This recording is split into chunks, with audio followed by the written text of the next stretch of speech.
Hello दोस्तों, स्वागत है आप सभी का यूट्यूब के इस एजुकेशन प्लेटफॉर्म पर। आज हम एक टॉपिक के साथ आए हैं। व्यक्ति विशेष के बारे में बात करेंगे। सुभाष चंद्र बोस। 23 जनवरी 1897 को सुभाष चंद्र बोस जी का जन्म कटक उड़ीसा में इनका जन्म हुआ।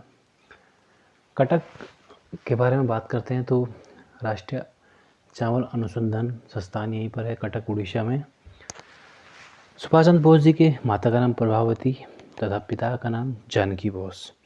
23 जनवरी 1897 को इनका जन्म हुआ और इनका जन्म जो है इसी के उपलक्ष्य में हम आज पराक्रम दिवस मना रहे हैं 23 जनवरी को। पराक्रम दिवस की बात करते हैं तो 2021 से हमने इसकी शुरुआत करी है और सुभाष चंद्र बोस जी की 126वीं जयंती आज 23 जनवरी को मना रहे हैं। सुभाष चंद्र बोस जी के अगर गुरु की बात करेंगे तो सबसे पहले 15-16 साल की अवस्था में ये स्वामी विवेकानंद जी से काफ़ी प्रभावित हुए। स्वामी विवेकानंद से प्रभावित हुए और उनके जो भी उनके कथन उनकी बातों पे काफ़ी प्रभावित होने के फलस्वरूप ये इनका आध्यात्मिक गुरु बन गए। उसके बाद बात करेंगे इनके राजनीतिक गुरु। ये 1920 में जब इन्होंने ICS की परीक्षा दी, उसके बाद ही गांधी जी के संपर्क में आए और इन्होंने जो ICS उस टाइम का ICS आज की UPSC के बराबर होता है। ICS की परीक्षा उस समय पर इंग्लैंड में होती थी और उसके फलस्वरूप भारत और इंग्लैंड में दोनों जगहों पर ICS की परीक्षा कराई जाने लगी।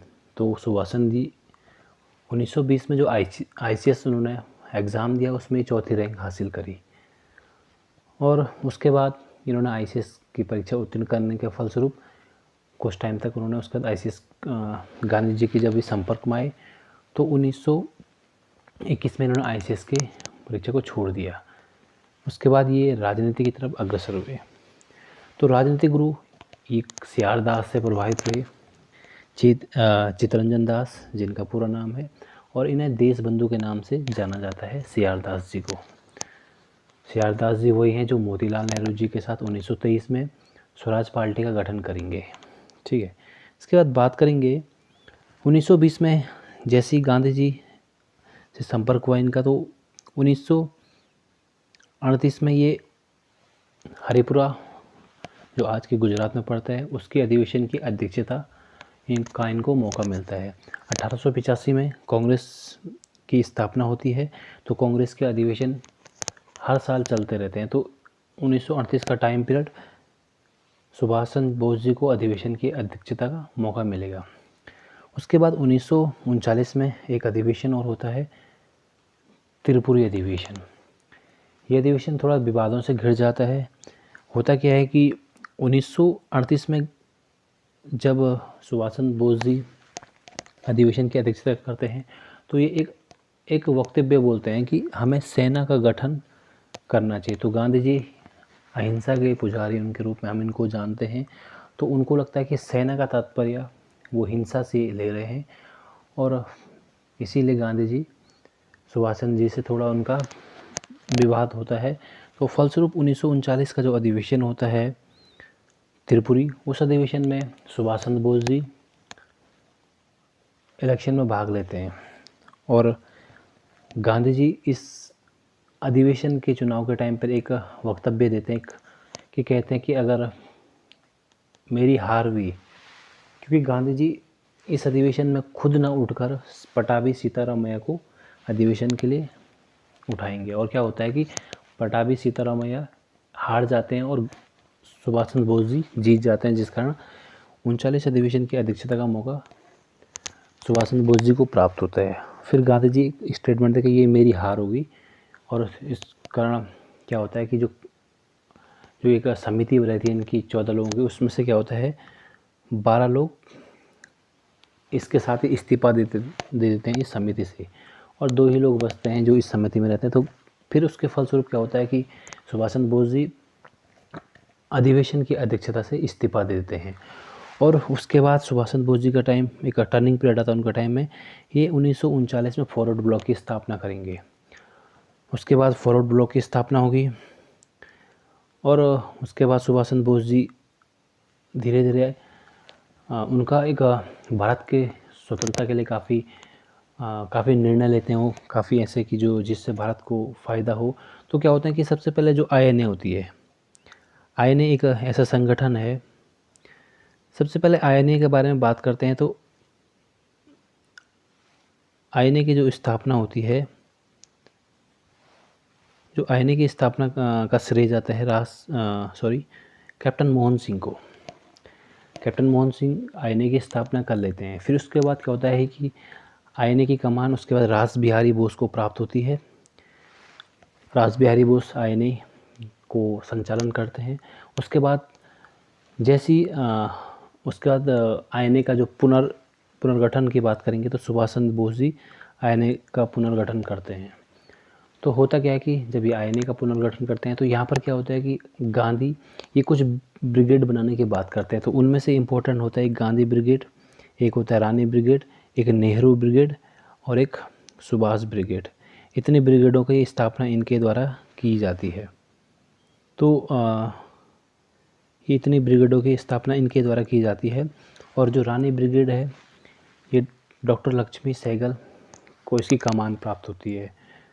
उसके बाद क्या होता है कि 1943 में सुभाष चंद्र बोस जी जर्मनी जाते हैं और जर्मनी से फिर ये सिंगापुर की यात्रा करते हैं।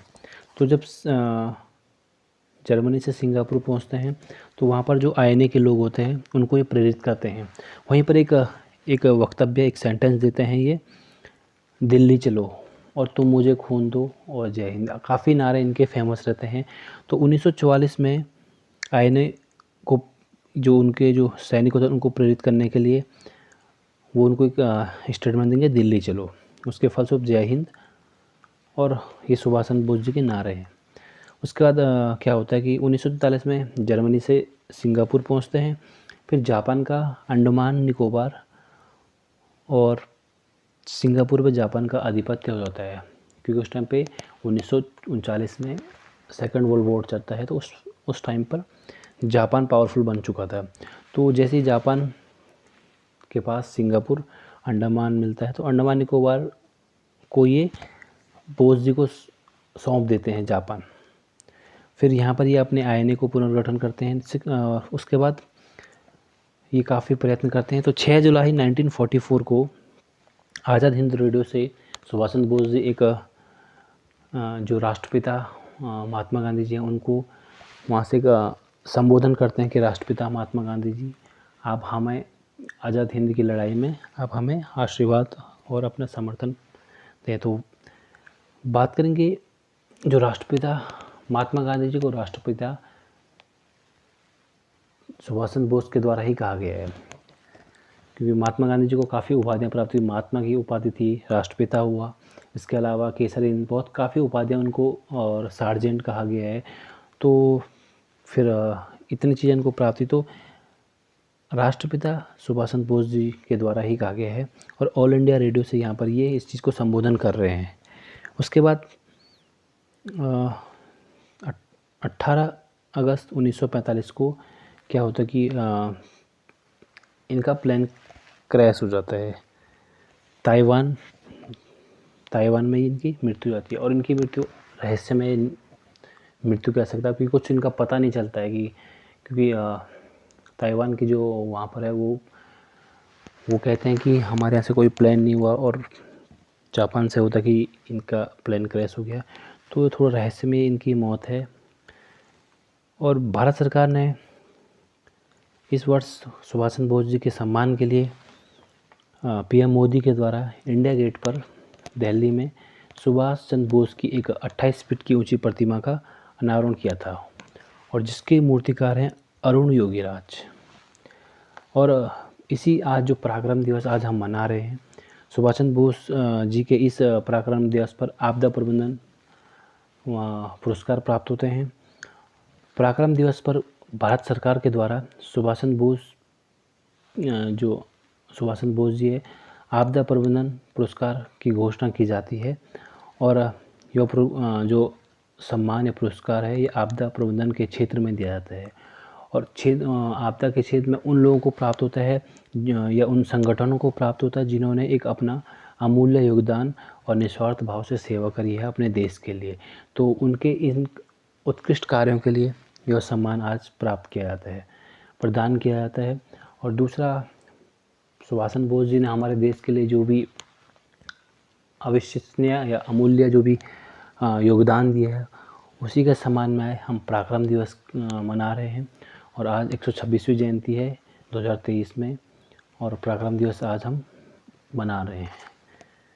तो अगर आपको वीडियो पसंद आए तो कृपया प्लीज़ अपना वीडियो को शेयर करें, लाइक करें और सब्सक्राइब करें। धन्यवाद।